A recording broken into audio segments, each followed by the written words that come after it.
तो वैसे जाते हैं, खुला लेने के लिए जाते हैं या तलाक होती है दौरान इद्दत मेंटेनेंस, तो वो वाजिब है मर्द पे। क्या लेकिन हमारी बहुत सारे लोग ऐसे भी तो है ना जिनको पता ही नहीं है कानून का, हालांकि पता होना चाहिए। कानून को क्वेश्चन में तब लाएंगे जब अपनी कंप्लेंट किसी भी फोरम पे फाइल करेंगे। तो उसकी डेथ हो जाती है या वो उसको डिवोर्स कर देता है, तो आया कि वो उसकी प्रॉपर्टी में हकदार है कि नहीं है। किसी भी बच्ची को, खातून को, अगर उसके विरासती का हक से महरूम करते हैं, सेक्शन 498 उसको डील करता है और 10 साल सज़ा है उसकी। शादी होने या ना होने से ताल्लुक़ नहीं है प्रॉपर्टी का।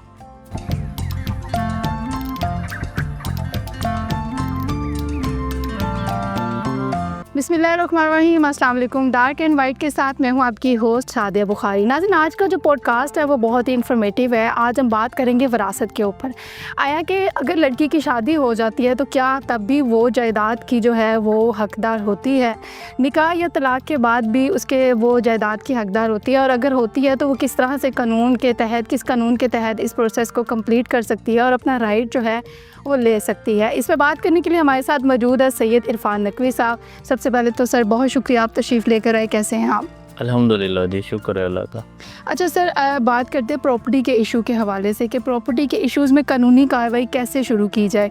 तब फॉर एग्ज़ाम्पल जब अगर एक लड़की, उसकी शादी हो गई है और वो दूसरे घर में चली गई है, तो क्या वो प्रॉपर्टी के हकदार होती है जो उसको पेरेंट्स की तरफ से जायदाद में हिस्सा मिला हुआ होता है? देखिए, ये सबसे पहले ना आप ये देखें कि जब बेटी की शादी हो जाती है, शादी होने या ना होने से ताल्लुक़ नहीं है प्रॉपर्टी का। जब उनके पेरेंट्स हयात होते हैं तो उस वक्त तक वो अपनी मर्ज़ी से जो कुछ देने तो दे दें, वरना after the death of parents बच्चे हकदार होते हैं उसके तरके से। जो उनका माल छोड़ के जाते हैं, वो चाहे मूवेबल प्रॉपर्टी होती है, इमूवेबल प्रॉपर्टी होती है, ज़मीन जायदाद, बैंक बैलेंस, जो भी है, वो उसमें शरीक होती है। अब इस पे कानून जो है पाकिस्तान का कानून नहीं है, सबसे पहले जो है इस्लामी कानून है, विरासत इस पे अप्लाई होता है। ठीक।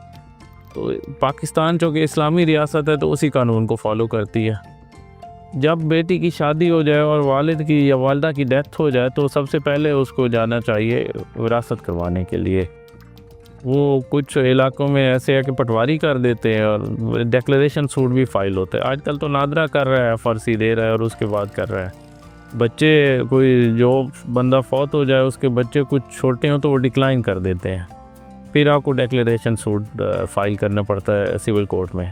ठीक है। अगर बच्चे सारे बालग हैं तो वो नादरा में जाके अपना आइडेंटिफाई हो जाते हैं, उनकी तरफ से एक बंदा चला जाता है तो उसको मिल जाता है। अच्छा, अमूमन ये भी देखा जाता है कि बहुत सारे ऐसे इलाके हैं जहाँ पे लड़कियों की शादियाँ होती हैं और उन्हें फिर उनके हक से महरूम कर दिया जाता है। उस हवाले से कानून क्या कहता है? 1965 तक कस्टमरी लॉ, आखिरी फ़ैसला सुप्रीम कोर्ट ऑफ पाकिस्तान ने किया था, चिन्योट की कोई फैमिली थी उनका। 1965 के बाद कस्टमरी लॉ या कोई भी रिवाजी कानून जो है पाकिस्तान में वो एप्लीकेबल नहीं है।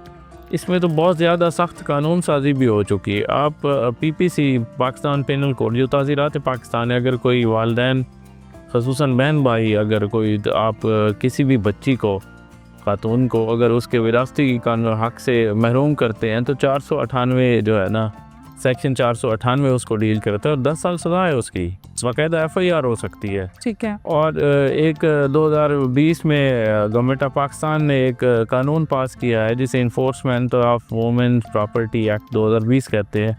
उसके तहत अम्बर्स पर्सन को ये हक हासिल है कि वहाँ आप कंप्लेंट फ़ाइल करें और वो डिप्टी कमिश्नर को, DPO को, IG को, जिसको वो मुनासिब समझे और उसे मुनासिब समझे कि फ़लाँ ऑफिसर एग्जेक्टिव अथॉरिटी जो है इसको इम्प्लीमेंट करवा सकती है उसके फ़ैसले को, तो वो उसको डायरेक्शन दे सकता है। ठीक है। कि आप विदिन 7 डेज़ उसने रिपोर्ट पेश करनी होती है, 7 दिन के अंदर अंदर। अगर हाँ, एक शर्त है उसमें, वो जो enforcement of women property act है उसके सेक्शन 4 है, जो वो कहता है कि अगर किसी कानूनी अदालत में उनका केस ज़ेर इल्तवा नहीं है, अगर ज़ेर इल्तवा है भी तो फिर उसको ये देखा जाता है कि वो किस को डिलेइंग टैक्टिक तो मुखालिफ इस्तेमाल नहीं कर रहा जो महरूम कर रहा है खातून को उसके हक से। अच्छा, बहुत से लोग ऐसे हैं, जैसे अभी आपने ये बताया है कि कुछ लोगों को नहीं पता होता कि वो अपने राइट्स को किस तरह से हासिल करें। अब जो लोग, मैं अभी उनकी बात कर रही हूँ जिनकी शादी हो चुकी है, वो किस तरह से अप्रोच कर सकती हैं? कौन सा कानूनी तरीका है कि वो वहाँ जाके कोई एप्लीकेशन देनी पड़ती है, क्या है? तो सबसे पहले मैंने आपको पहले भी बताया कि वो नादरा से अपना FRC लें। ठीक है। जब वो FRC में उसकी वारिस ठहरेगी ना, उस FRC की बुनियाद पर वो अपनी कानूनी जंग लग सकती है, बाकी का सारा प्रोसेस वो प्रोसेस कर सकती है और फिर वो ओम्बड्सपर्सन को भी अप्लाई कर सकती है। अदरवाइज़ वो सूट फॉर पार्टीशन में भी जा सकती है। डिक्लेयर करवा के वो पटवारी के पास जाएंगे। अगर वो अमल दरामद उस पर नहीं करते तो उसके बाद वो फिर तौहीन अदालत फाइल कर सकते हैं कि जनाब जो आपकी डिग्री है वो अमल दरामद नहीं हो रहा। और गवर्नमेंट ऑफ पाकिस्तान इस हवाले से बहुत काशियस है और इस टाइम वुमेन्स राइट्स जो है ना वो बहुत उस पर वो ध्यान दे रही है। अच्छा, बात करते हैं विरासती हकूक़ के हवाले से। तो अभी तो हमने पहले बात की कि जिन ख़ातीन की शादी हो जाती है निकाह या डिवोर्स के हवाले से, विरासत की भी कुछ राइट्स होते हैं। वो लोग जिनको नहीं पता कि अपना जो विरासती हकूक़ है, अपने हक़ हैं, वो कैसे हासिल करें, उसके हवाले से बताइएगा कि कानूनी इक़दाम जो है वो क्या हैं, किस तरह से आप अपना जो है राइट ले सकते हैं। बेटी चाहे शादीशुदा है या नहीं है, इसका शादी से ताल्लुक़ ही नहीं है। शादी होने के बाद उसका अपने हस्बैंड से जो राइट क्रिएट होता है वो उसमें जा सकती है। खुदा न खास्ता उसकी डेथ हो जाती है या वो उसको डिवोर्स कर देता है तो आया कि वो उसकी प्रॉपर्टी में हकदार है कि नहीं है। डेथ हो जाती है तो डेफिनेटली है। ठीक है। अगर वो डिवोर्स करता है तो वो उसके कानूनी हकूक़ जो उसने उससे वो लिखवाए हुए हैं अपने निकाहनामे में, जो शराइत रखी हुई हैं, फिर वो उसके मुताबिक कानूनी जंग लड़ सकती है। अगर वो डेथ हो जाती है, in case of death of husband, तो वो फिर जो है ना उसको देखा जाएगा। फिर उसमें कुछ मसाले के मुख्तलिफ कानून हैं विरासत के, जैसे फ़िक़्ह जाफ़रिया में जो है ना मूवेबल प्रॉपर्टी में वो हिस्सादार है, इमूवेबल प्रॉपर्टी में नहीं है। और फ़िक़्ह अहले सुन्नत में जो फ़िक़्ह हनफिया है या बाकी फ़िक़्ह हैं तो उनमें वो मूवेबल और इमूवेबल दोनों में प्रॉपर्टी राइट है, 1/8 हिस्सा होता है। अच्छा, एक चीज़ आपसे और पूछनी थी कि जिन खातिन की शादी नहीं होती है और वो प्रॉपर्टी में हिस्सेदार होती हैं, कानून क्या कहता है कि जिन खातिन की शादी नहीं होती है और उनको हिस्सा विरासत में दिया जाता है, क्या उनके हिस्से के हकदार भाई होते हैं? नहीं, जब तक वो ज़िंदा है तो वो खुद हकदार है। ठीक है। वो अपनी ज़िंदगी में किसी को डोनेट करना चाहे, गिफ्ट करना चाहे, वे सेल करना चाहे, कुछ करना चाहे, वो उसकी सोल ऑनर होती है। ठीक। अगर वो आफ्टर द डेथ ऑफ वो जो खातून है उसकी मौत के बाद, तो फिर वो कानून विरासत ही अप्लाई होगा कि उसके भाई ज़िंदा हैं, भतीजे हैं, वो फिर उसी मसलक का कानून देखा जाएगा, उसी को फ़िक़्ह को देखा जाएगा कि वो फ़िक़्ह हनफिया से फ़िक़्ह जाफ़रिया से, फिर उसके मुताबिक देखा जाएगा। अच्छा, बहुत सारे ऐसे लोग भी हैं जो देख भी रहे हैं, अक्सर देखा भी जाता है कि जिन लड़कियों की शादी नहीं होती वहाँ पे भाई आके इस बात का दावा करते हैं कि हम लोग तुम्हारी प्रॉपर्टी में हिस्सेदार हैं। तो आप इस हवाले से भी कहिएगा कि जो ज़बरदस्ती हक़ ले लेते हैं, जिनकी शादियाँ नहीं होती हैं, उन पे क्या सेक्शन होता है, क्या कानून कहता है? वही 498 जो है ना वो ताज़ीरात पाकिस्तान की, वो ये FIR हो जाती है, 10 साल उसकी सज़ा पाकिस्तान के कानून में तय है। थे वो FIR के लिए कंप्लेंट उसने फ़ाइल करनी, इदारा चल के आपके घर ले आएगा। आप कानून को क्वेश्चन में तब लाएंगे जब अपनी कंप्लेंट किसी भी फोरम पे फ़ाइल करेंगे।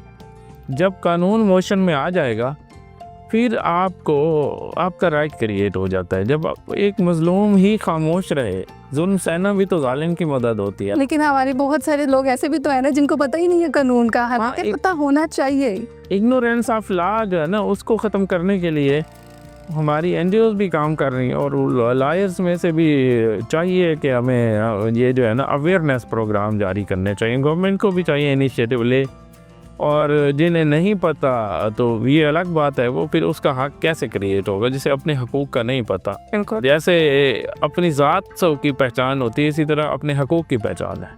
जब आपको अपने राइट्स का पता है ना तो फिर आप सारी जंग जीत सकते हैं। और जब अपने राइट्स का पता ही नहीं है तो फिर आप क्या जंग करेंगे।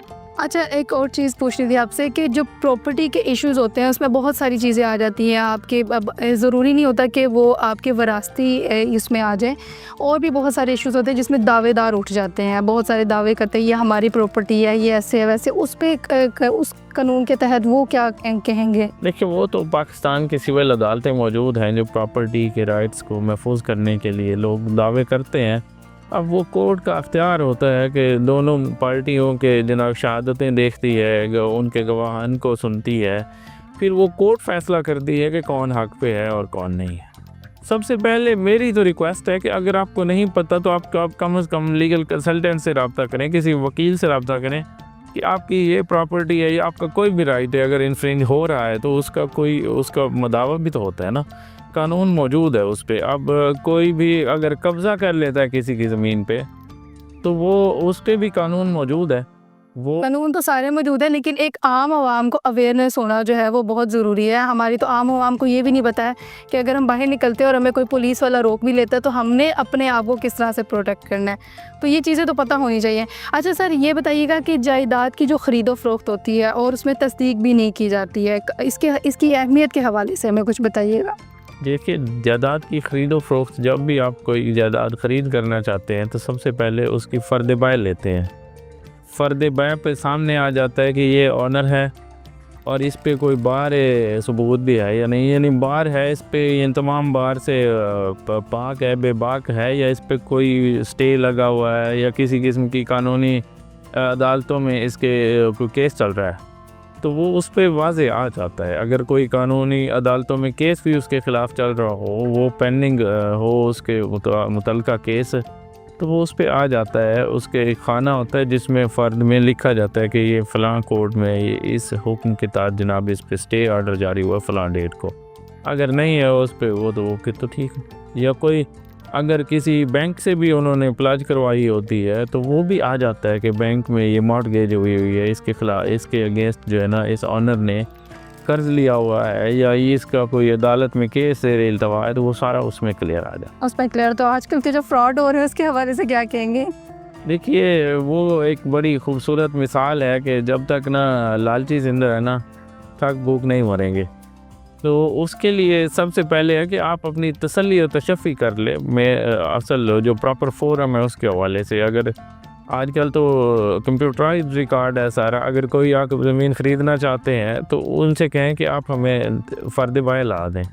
जब वो फ़र्द दे जाए आपको तो आप जाके उसके मुतल्लिका जो है लैंड रिकॉर्ड ऑफिस से, कंप्यूटर रिकॉर्ड ऑफिस से आप जाके उसकी तस्दीक करवा लें कि ये एक नंबर है, या फ़ेक भी तैयार होती है। आजकल तो फ़ेक भी बहुत तैयार होती हैं, लेकिन उसकी काउंटर जो है ना, वो आप काउंटर साइन या आप उसको काउंटर वेरिफिकेशन करने के लिए, जो आप कोई चीज़ आपको देता है उसकी वेरिफिकेशन करने के लिए आपको ख़ुद मौके पे जाना चाहिए। अच्छा, मुझे लास्ट में ये भी बताइएगा कि जिन ख़वातीन को डिवोर्स हो जाती है, इद्दत का एक प्रोसेस होता है। बहुत सारे लोग ये भी कहते हैं कि ज़रूरी नहीं होता कि जो इद्दत के अंदर जो अखराजात होते हैं वो देने भी हैं, उसके अंदर हिस्सा होता है वो भी देना होता है या नहीं होता। बहुत सारे लोग कहते हैं कि अलाउ है और बहुत से लोग कहते हैं नहीं अलाउ है। इसमें भी थोड़ी रोशनी डालिए। कानून इस पे वाज़ेह है कि अगर दौरान इद्दत मर्द फौत हो जाता है जिसने तलाक दी हुई है, तो औरत को उसकी बीवी ही कंसीडर किया जाता है और उसकी बेवा समझा जाएगा और उसकी जायदाद से उसको हिस्सा जाएगा जो शरई हिस्सा उसका मुकर्रर है कानून में। अगर वैसे दौरान इद्दत जो मेंटेनेंस है वो तो तमाम अदालतें जब आप वैसे जाते हैं, खुला लेने के लिए जाते हैं या तलाक होती है, दौरान इद्दत मेंटेनेंस तो वो वाजिब है मर्द पे कि जब तक उसकी इद्दत है वो घर से भी नहीं निकाल सकता और उसके अखराजात का भी जिम्मेदार है। ज़बरदस्त। अच्छा, आप हमारे देखने वालों को क्या मैसेज देना चाहेंगे, वो लोग जिनको नहीं पता कि वो अपना हिस्सा लेना चाहते हैं? बहुत सारे लोग जहाँ पे जिनको नॉलेज है और बहुत सारे लोग ऐसे भी हैं जिनको पता ही नहीं कि वो अपना हक ले कैसे सकते हैं। तो कोई आसान ऐसा तरीका हो जिससे वो आसानी से पहुँच सके और अपने राइट के लिए कोई जंग लड़ सकें? देखिए, हम ब्लैक कोड वाले जो बैठे हैं ना, इसी काम के लिए बैठे हुए हैं कि आप कम से कम अपने कानूनी मुशीर से रब्ता करें, वकील से रब्ता करें और वो आपको रास्ता देता है। ये जो हमारा इमेज है कि वकील डरते नहीं हैं किसी से, सबसे बड़ी वजह है कि हमें अपने हकूक़ का पता होता है और जिस भी पाकिस्तानी शहरी को या जिस भी मुल्क के शहरी को उसके हकूक़ का पता है तो उससे बड़ा कोई समझदार नहीं है या उसको कोई कुछ नहीं कह सकता। तो सबसे मेरा सजेशन और ओपिनियन तो यही है कि अपने वकील से रब्ता करें और फिर वो आपको रास्ता दिखा। बहुत सारे ऐसे लोग हैं जिनको वकील का भी नहीं पता, वो बैठे रहते हैं, अपने हक हासिल तो करते नहीं है लेकिन इसी चक्कर में बैठे रहते हैं और अपने हक से जो है वो महरूम हो जाते हैं। देखें, जब आप बच्चा नहीं रोता ना तो उसे माँ दूध नहीं पिलाती। तो जो बंदा अपने हक के लिए लड़ता नहीं है तो वो किसी का, मैंने कॉल या पता नहीं मुझे याद नहीं है, वो कहता है मैंने कई ऐसे लोग कब्रिस्तान में जाके देखे हैं जो इस डर से जो अपने हक के लिए नहीं लड़ते थे कि कहीं उन्हें मार ना दिया जाए और आज वो कब्रों की जीनत बने हुए हैं। क्या बात है सर, आपका बहुत शुक्रिया इस पे बात करने के लिए। और बहुत ही एक अच्छा उन्होंने मैसेज दिया है कि अगर आप अपने हक़ के लिए लड़ नहीं सकते हैं तो फिर कोई भी आपके लिए नहीं लड़ सकता है। इसी के साथ सादिया बुखारी को इजाज़त दीजिए। अल्लाह हाफ़िज़।